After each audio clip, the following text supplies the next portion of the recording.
Hi, everyone. Thanks for joining us. We are excited to share with you today some of our favorite teen books of 2024. We are collectively the teen librarians for Arapahoe Libraries, and we're each going to share a few of our favorite books that we read this year, and we will jump right in.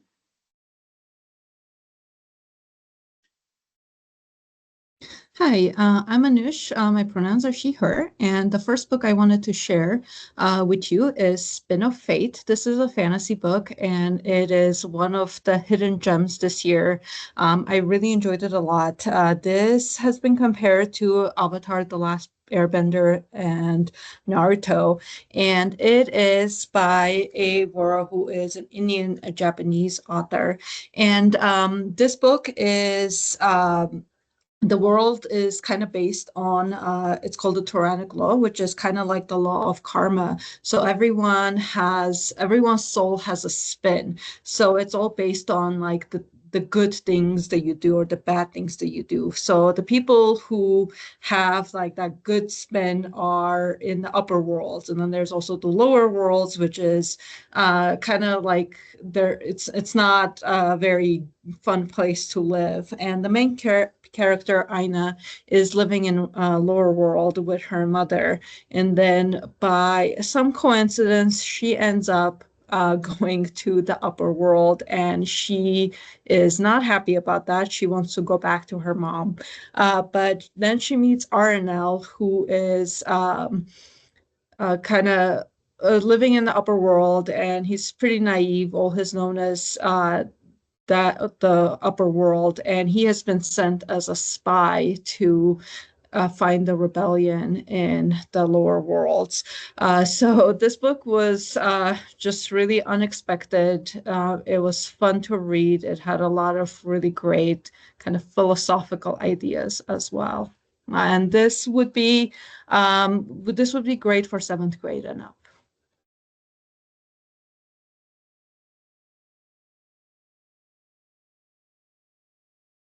Okay, my name is Catherine, and my pronouns are also she, her. And my first selection this year came out actually in January.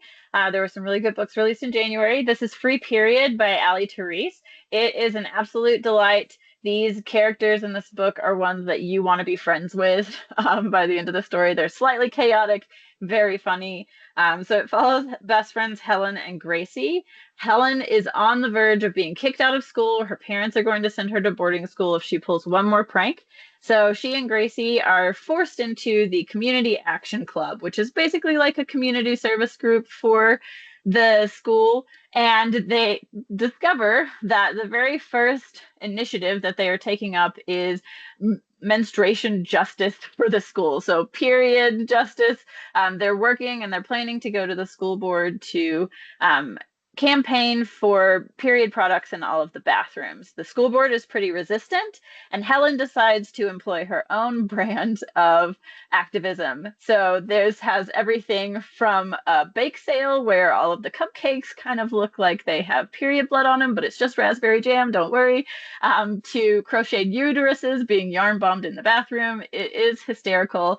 I enjoyed it a lot. I would recommend this for sixth grade and up. Hi, I'm Erica. My pronouns are also she, her. This Book Won't Burn is a realistic fiction book by one of my favorite authors, Samira Ahmed. It has a social justice theme. Specifically, it deals with book censorship. After her father up and abandons her family, Noor, our main character, moves to a pretty conservative town with her mother for her senior year of high school.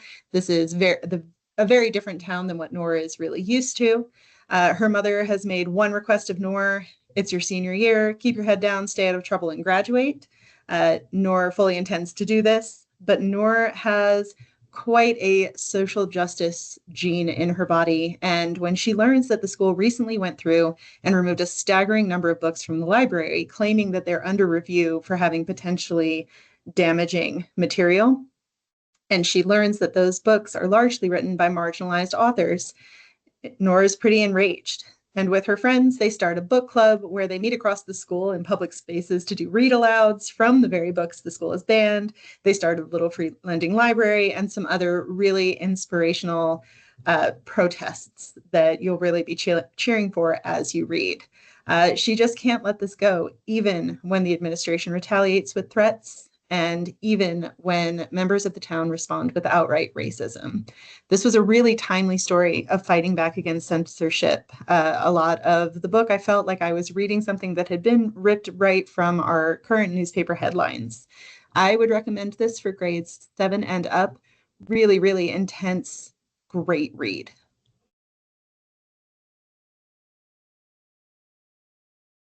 Hi, I'm Haley. Pronouns are she, her. And one of my favorite books this year is The Diablo's Curse by Gabe Cole-Novoa. This was a really fun adventure / romance that follows Dami, who is a non-binary demon, who decides that they don't want to be a demon anymore. And in order to become human, they have to break all of the deals that they've made in the past with mortals. And with most mortals, it's kind of easy because there's usually a little some kind of trick or downside to all of the deals that Dami makes. But they're having trouble breaking their last deal, which is with Silas, because Silas is the inheritor of a family curse that means he's doomed to die young. So his deal with Dami means he's in this kind of horrible cycle of dying and being brought back to life. So that's not really fun for him. But he knows that if he does die, then the curse will move on to his little sister. So he ropes Dami into a new deal where Silas will release them only if they help him break the curse, which involves finding a mysterious lost treasure. And then things get complicated when Dami starts to develop feelings for Silas and has to decide if they care more about breaking this deal and becoming human or saving Silas's life. This was really fast-paced, had a great, unique premise. I loved all of the characters. In addition to Silas and Dami, there's also Marisol, who's also a compelling character. She bonds with Dami over their queer identities. And I just thought the adventure and the enemies to lovers kind of romance it was all really well done and enjoyable. I also appreciated the non-binary and trans representation, which felt very genuine. The book is written by a trans author. And I listened to the audiobook, which was narrated by Vico Ortiz, who you might know from the show Our Flag Means Death. So that was very cool. And they were an excellent narrator. So really recommend the audiobook. And I would recommend this one for 7th grade and up.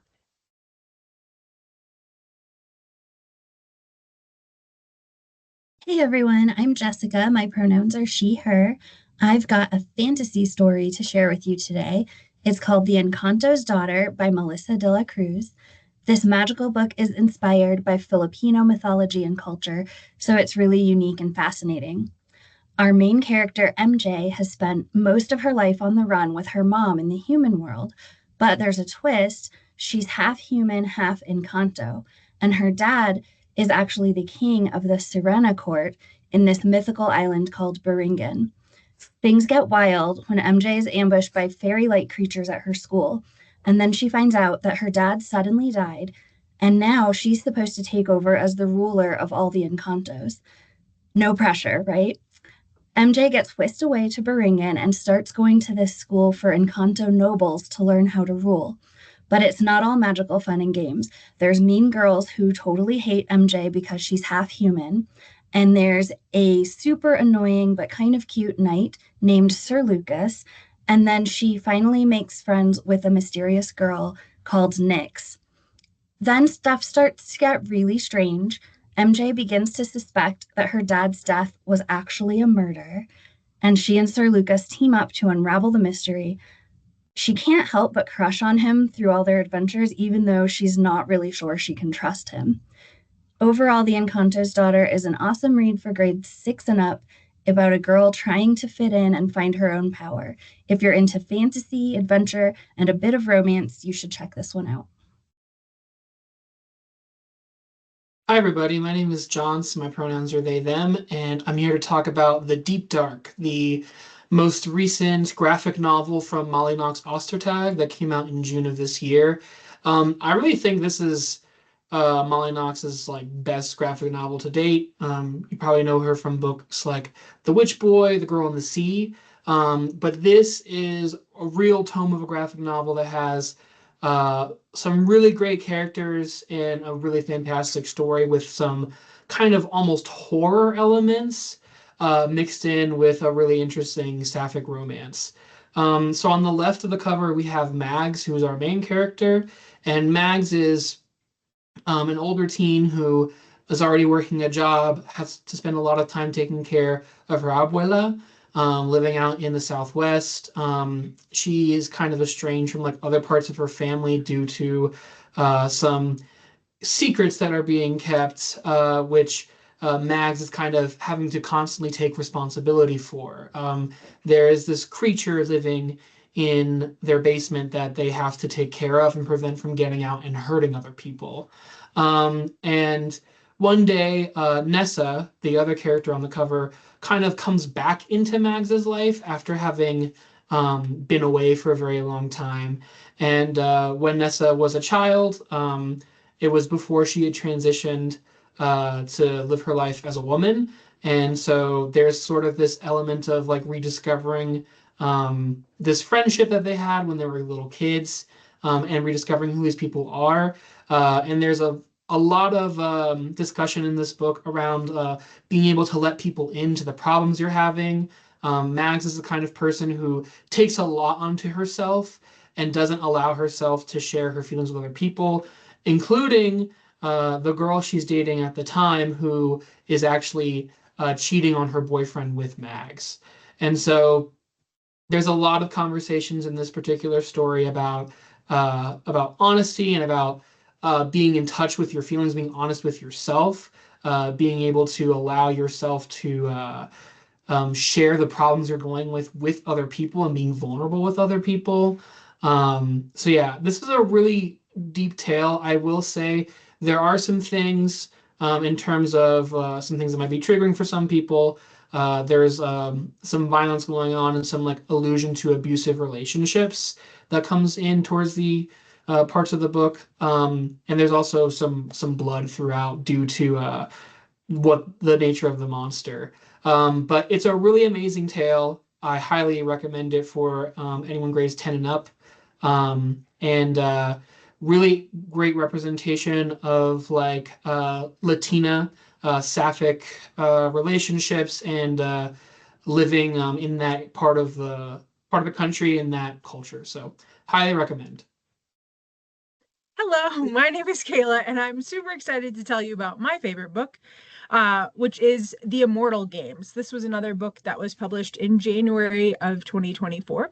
And this is a great book for those who enjoyed books like Percy Jackson or The Hunger Games. This is actually a book that's kind of like if those two were to combine. So The Immortal Games is set in a time when the Greek gods still existed, and it takes place in a world where every 7 years on the blood moon, there's a tournament between the Greek gods, and they each pick a token. 7 years before our story starts, our main character, Ara, her sister, was chosen to participate in the games by Zeus, and unfortunately, she didn't make it. So ever since then, Ara has been planning her revenge against Zeus, which is no small task. So she and her best friend Theron have been training, and right before the games are supposed to start, she's at a temple praying to the gods to be chosen, and the temple starts crashing down. And in the moment before she dies, Hades rescues her and chooses her as his token for the games.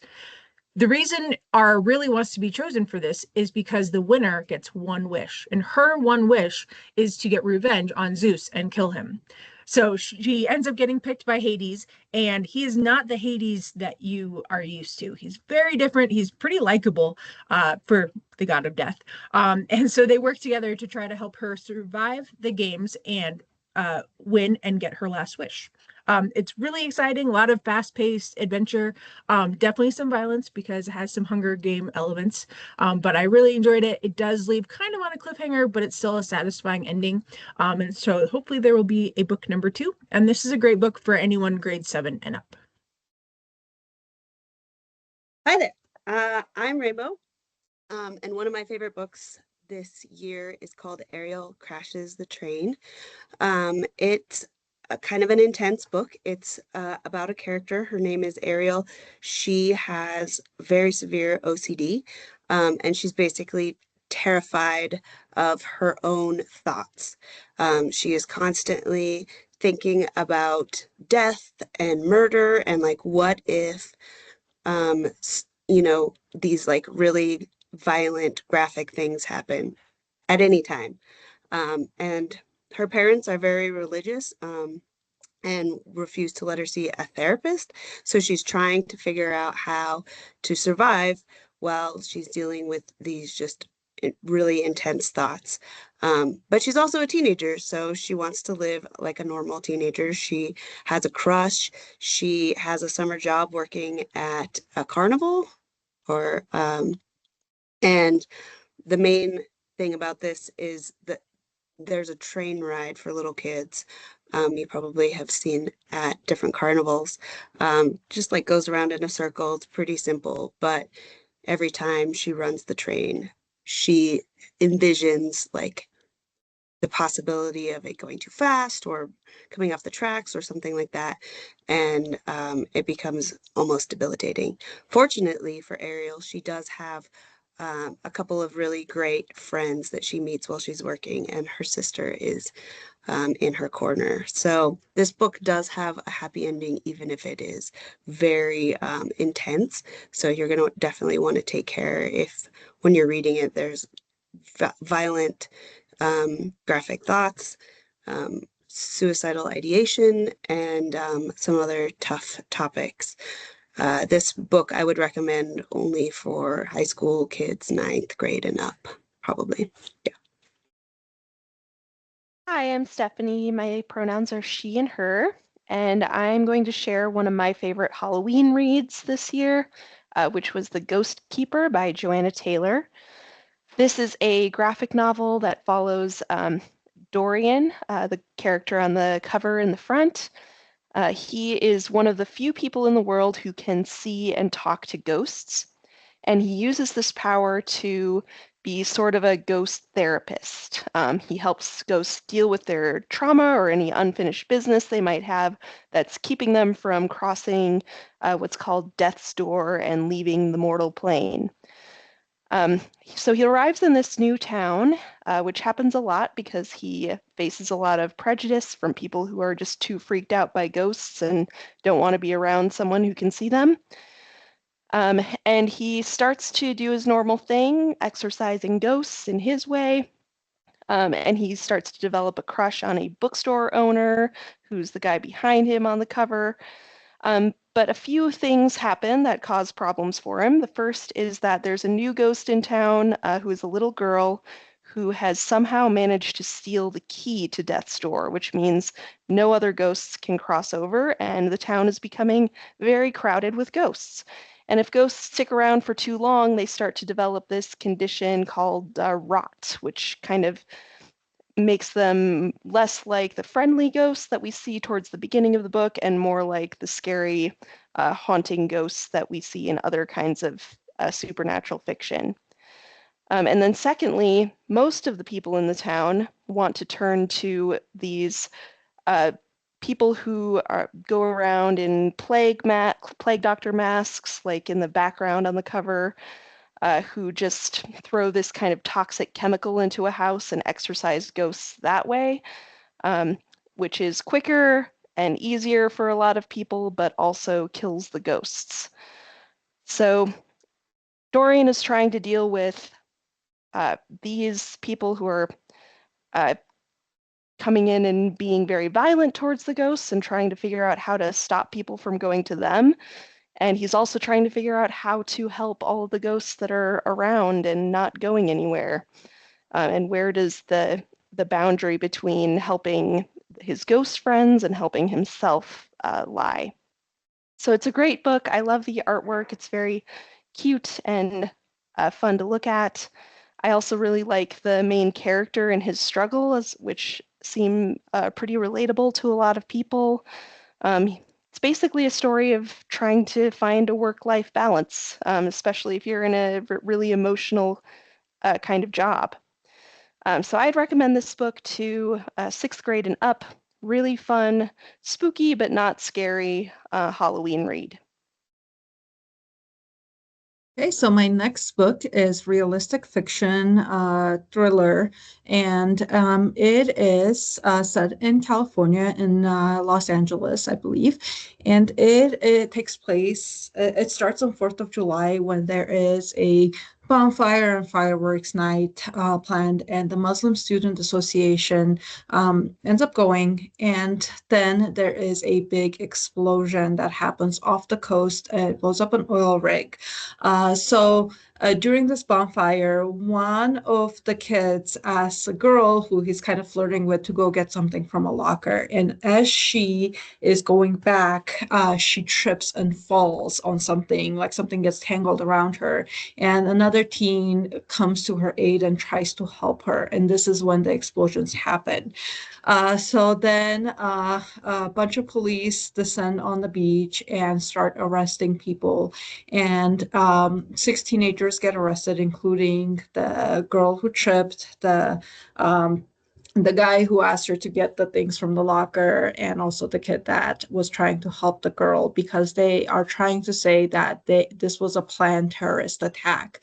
So these 6 Muslim teenagers are arrested. They are held without really much knowledge or communication from their parents, and they are being questioned.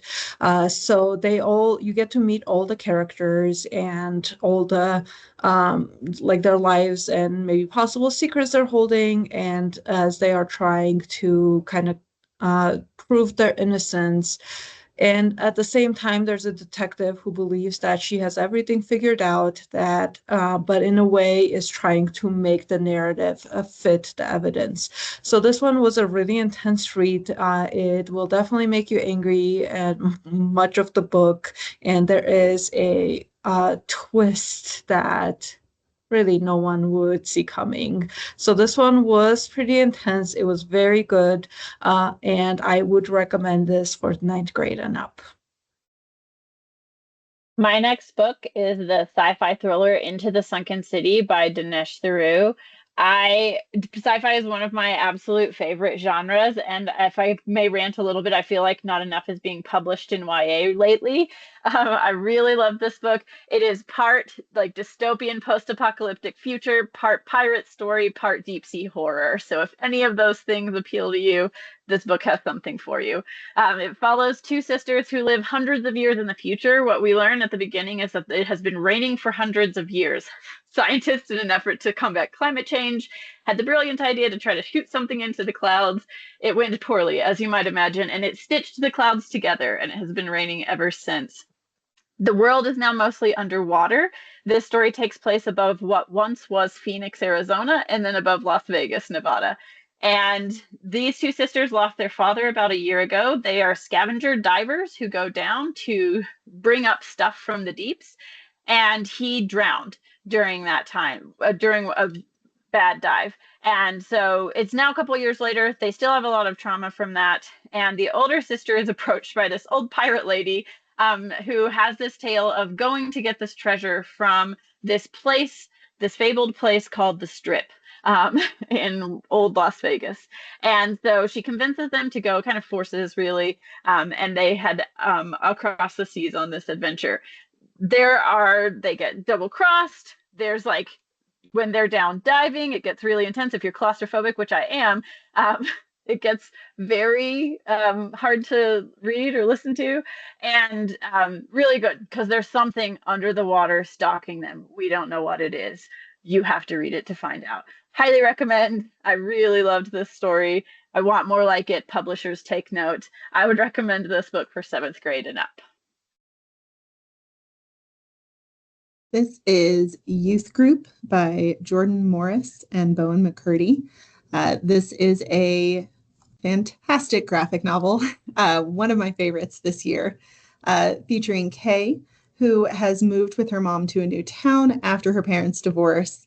Kay's mom has pushed Kay into attending her mom's new church youth group. Kay's not religious, so she's not feeling super excited about the youth group, but her mom really wants her to go, and it is a new town, so she ends up agreeing. She is not surprised by the super enthusiastic youth group leader, Meg, or the somewhat less enthusiastic Cortland, who plays guitar for the faith-inspired revamped group songs that the youth group sings. If you are a fan of 90s music, you will recognize a lot of the lyrics, even if they've been changed a little bit. What Kay is surprised by is the fact that she accidentally discovers Meg, Cortland, and the pastor exorcising a demon from a human one night. It turns out that the youth group is definitely real, but it's also got a hidden purpose. They are demon hunters. Think Buffy the Vampire Slayer vibes here for sure. Possessions have been increasing in town. They've been really busy. And when they discover that Kay is a blight, or a human that demons can't possess, they try pretty hard to recruit her to the cause, especially when they realize that blights are the targets of the recent increase in possessions. There was so much fun, snarky humor in this book, tons of 90s references, in the best way possible, but also a really great exploration of identity and faith and how people come together even when they seem too different to do so. I would recommend this book for high schoolers, 9th grade and up, and maybe even for 8th graders. The next book I'm going to talk about is I'll Be Waiting for You by Mariko Turk. This was one of the books this year that had a big emotional impact on me.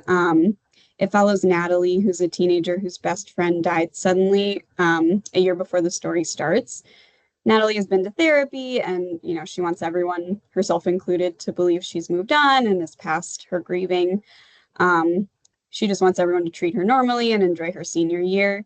But when she goes back to the supposedly haunted hotel that she and Imogen, her friend, visited together before Imogen's death, with the intention of auditioning for what was their favorite paranormal investigation series, a lot of memories start coming back to her. And she even starts to experience some things that seem like maybe Imogen is communicating with her from the other side. She's also stuck at the hotel with Leander, who's a boy from her school, who's known for posting kind of scathing, cynical articles in the school paper, and who everyone, including Natalie, thinks is kind of a pretentious buzzkill. But as the book goes on, she learns that Leander's dealing with his own grief, sort of complex grief regarding an absent parent, and they start to form a connection. So I just thought this book did a really great job exploring different sides of grief, and just how grieving is not a linear process with a clear endpoint. It also really keeps you guessing about the paranormal elements and if that's going to be a real thing that's happening or what's going on with that. Despite the really heavy themes, I also thought the combination of these paranormal-ish elements and the humor and the romance keep it really enjoyable and really balance the tone well. And it's just really nice to see how Natalie learns that there are still new things to look forward to in her life, despite also understanding that her grief will always be with her. It's also set in Colorado, and the hotel is heavily implied to be the Stanley. So that was fun to read about. And this one I would also recommend for grades 7 and up. Okay. So the other book I have to recommend today is Bridge Across the Sky by Freeman Ng. This is a really cool book that came out in August of this year because it's actually a novel in verse. So it's a novel, but told in poems. And it's a really cool experience because the thematic tie into this book is poems that are written on the wall of a detention center. So let's back up a little bit. So it's 1924, and there is a family of men that are, and a young boy in his teenage years, moving from China. And China in 1924 is very different from 2024 in that it's not nearly as highly developed, very rural, and a lot of people are moving to the US and other countries looking for opportunities.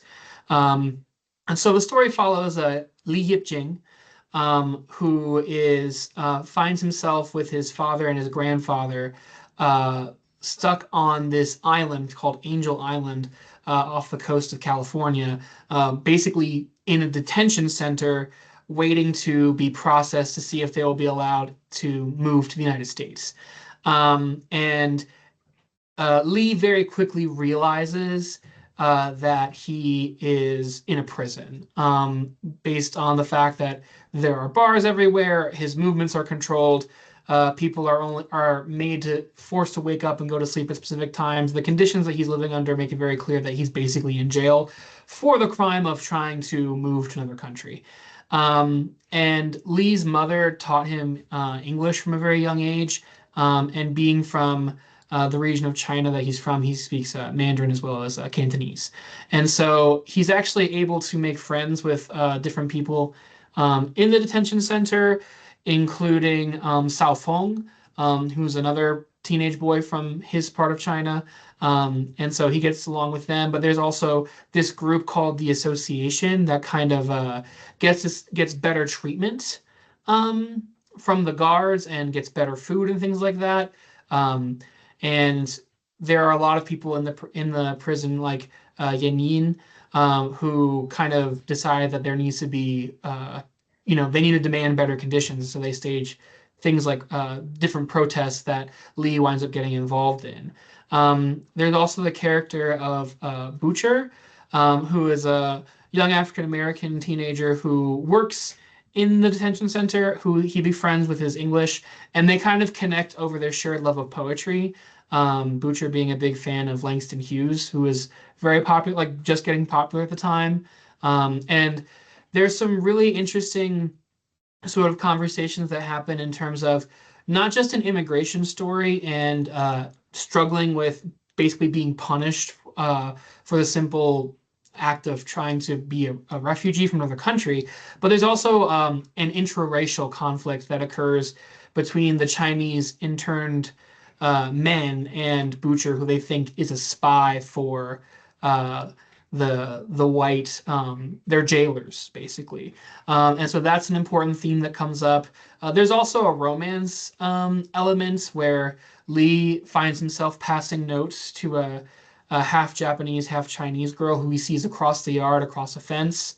And they have to speak to each other in English because neither of them speaks the other's language. So there's a lot of like intraracial conversations that occur within this book. And one of the super powerful things about it that I found super touching is that the author actually took poems that were written on the wall of this real place and put them in the book with permission from the publisher.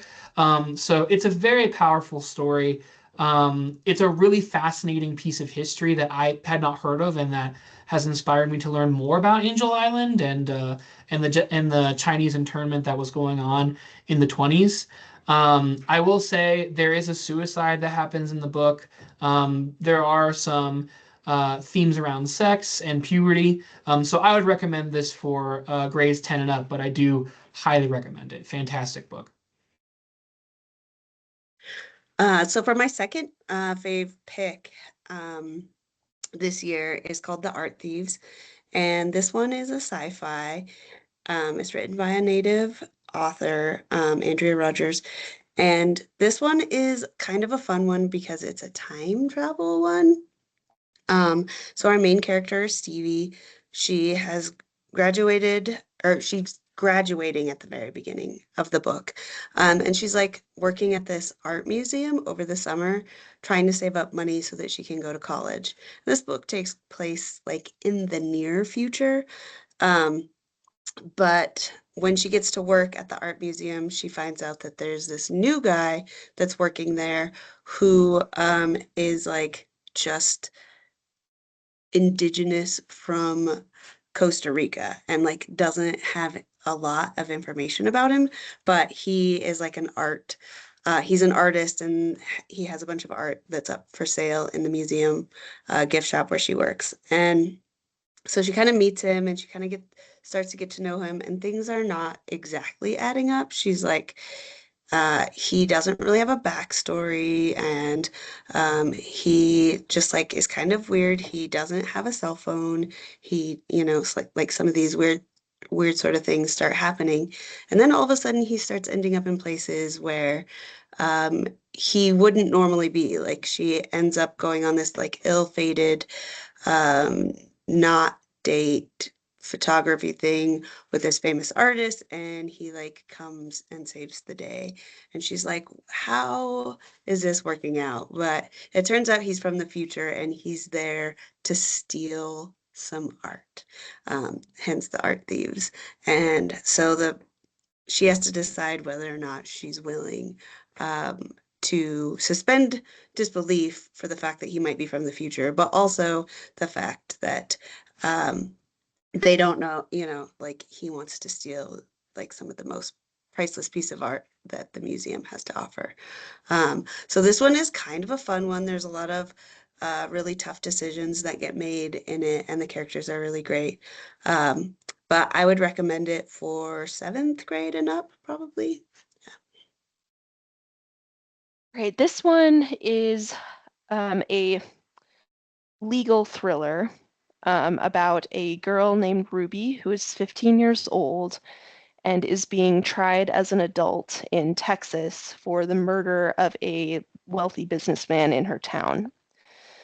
The most of the story is told through letters that she's writing to a friend from prison, interviews that she has with her therapist, or her counselor, I should say, who is trying to help her prepare for the trial, and transcripts from her actual court hearings. This book was written by someone with a experience as a family law attorney, which is really obvious if you read it because the court transcripts seem really authentic and accurate. And it is based on actual Texas law as of the writing of the book.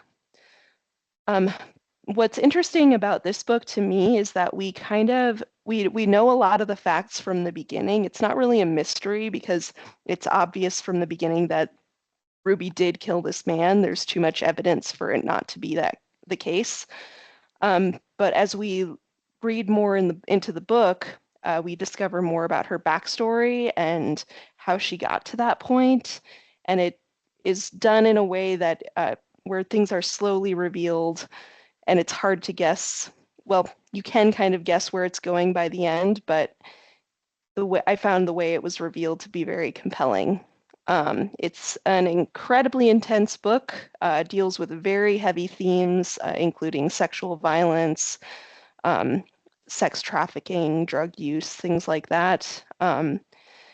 And what I think it does really well is show how the justice system works in America, particularly in the state of Texas, and how it can sometimes seem like how it can sometimes paint a picture of someone based on the facts that is not true to who they are and where they're coming from as a person. It's, again, very intense. I would only recommend it for older high school, maybe 10th grade and up. But it's a really good read if you want to understand kind of what the justice system is like from the inside and how it can affect really young people in very negative ways and how it can be sometimes used for good. So I really liked this book. You might want to line up a lighter-hearted book after it, like The Ghost Keeper, like I did. But it's very well written, very compelling, and really educational as well. So my last book is Hope Ablaze, and this is not one to follow girls like her with. It is also pretty intense. This is for the fans of Samira Ahmed, and this book won't burn. So this one is about Nida. She is a Pakistani Muslim teen, and she is a poet. Her uncle was a famous poet, but he has been held in jail for terrorism for a while, and this is set in a post 9/11 world. And Nida has to be very careful, so she writes all her poems are secret. She just writes them in her notebook. She does not share them with anyone. Her mother disapproves of her writing just because they lost her uncle.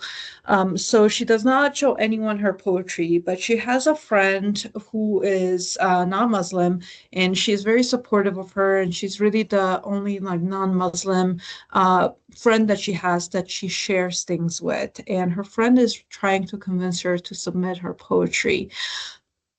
And she does not think that this is a good idea.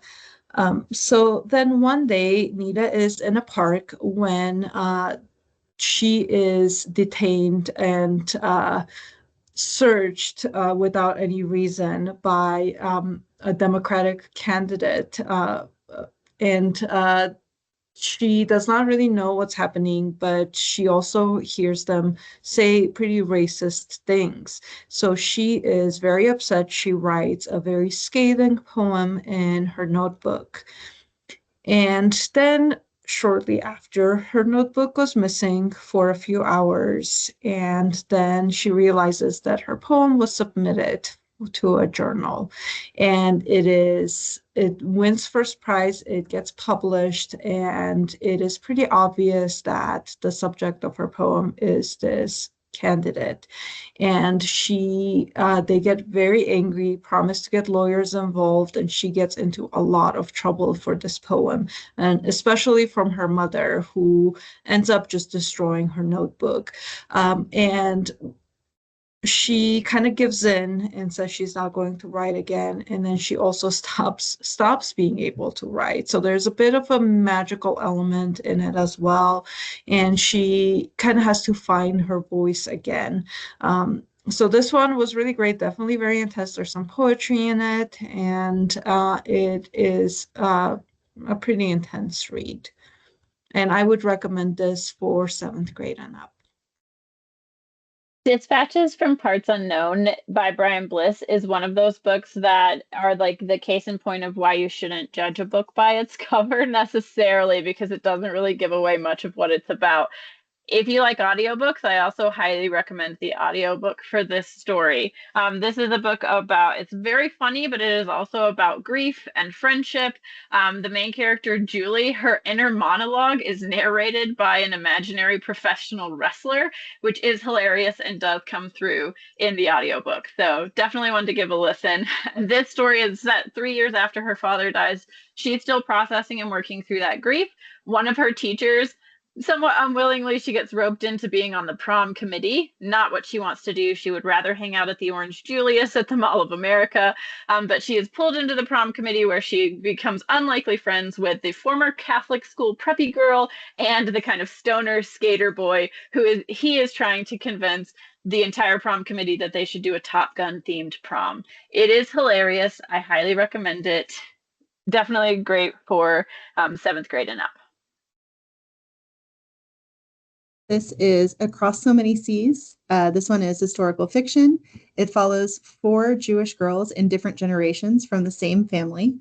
We begin in the 1400s when Benvenida and her family have to flee the home they've always known as the Spanish Inquisition ramps up. And so as things become more and more dangerous for Jews in Spain, they manage to flee, and they endure the dangerous journey to settle in the area that's modern day Istanbul. It's a really touching journey that they have. And then hundreds of years later, in the 1920s, we get to meet Reina, who is one of Benvenida's descendants, who is living in Cuba with her family until her father catches her playing music with a boy and disowns her and banishes her. So Reina then makes her way to Cuba. And so then we get to meet Allegra, who is her daughter. And she takes up the story. She is a teacher. She works with poorer communities teaching literacy until political upheaval forces yet another move. And in the final section, we get to meet Allegra's daughter, Paloma, where they've built a home in Miami. And so Paloma kind of wraps all the threads of this beautiful story together by diving into her family history, discovering really interesting connections throughout the generations and her family's history, all tied together by music. This story was really lovely, really interesting look at the Jewish diaspora. It doesn't shy away from examining prejudice while also exploring and even celebrating Jewish faith, history, family, and endurance. I really one of my favorite middle grade books this year. I would say that this is appropriate for grades 5 and up. This is my last favorite book. It just came out, or I just read it, and quickly added it because it's so good. It's so intense. It's called Looking for Smoke, and it's about the main characters. There's 4 of them: Mara, Lauren, Brody, and Eli, and they are all friends. They go to school together, and they live on the Blackfeet Reservation in Montana, which is one of the most well-known place for the murdered and missing Indigenous women movement. There's pretty significant population up there of murdered and missing. So this book is intense because it is a murder mystery. So like 6 months ago, Lauren's sister goes missing, and she so after 6 months, one of the Blackfoot traditions is to have a giveaway, and a giveaway is basically you know, like find things like blankets, towels, like homeware, home goods sort of things, and give them to all the people that mean the most to you, or to the person who is gone or has passed or is missing. And so Lauren's family does this giveaway, and Mara is very surprised when she is one of the recipients of a gift. And so this is kind of the start of the series. Everybody who received gifts in the giveaway get together for a photo, and Samantha is one of them, and that is the last time anybody sees her alive, because then she disappears, and then like several hours later people find her dead. And so now it's up to them to figure out who killed Samantha, and if there's any connection to Lauren's sister's death. And so this book is told in 4 parts from the different characters, Mara and Lauren, and then also Brody, who is a really good friend, and then Eli, who is also, I think, a cousin to Lauren. And so they all kind of hang out together, and you can see how their stories overlap and as they try to figure out this mystery. This is a very intense book. There's some drug use, alcohol use. I definitely wouldn't recommend it for the faint of heart. I would say 8th grade, maybe 9th grade and up. Yeah. Those are all the books we have for you. Thank you so much for joining us as we shared some of our favorite reads this year. If you would like to check out the full list of books or any of the other recommendations from the Teen Librarians, you can scan the QR code or search for Arapahoe Teens on Arapahoe Library's website, and we would love to hear from you. Thank you so much again, and have a great day.